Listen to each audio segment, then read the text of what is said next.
Llevech para mí ha sido, de hecho, de todo el día tan ajetreado de hospital, de clases, era como una vía de escape. Parece mentira porque era trabajo, pero una vía de escape con mis compañeros, el buen rollo que hay entre todos. La verdad que era llegar a Llevech y me sentía bastante bien, eso sí, sin parar de trabajar, porque hay muchísimo trabajo todos los días de la semana, pero estaba muy a gusto, lo echo de menos. Pero los jefes genial, todo genial, la verdad que la confianza que Ramón y Ricardo han depositado en mí, o sea, sé que voy a tener las puertas abiertas siempre, o sea, lo tengo súper claro.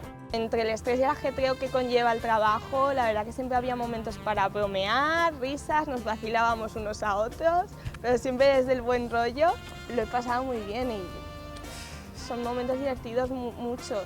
Cuando me decían, vete Cristina a casa, me pegaba un baile para celebrarlo.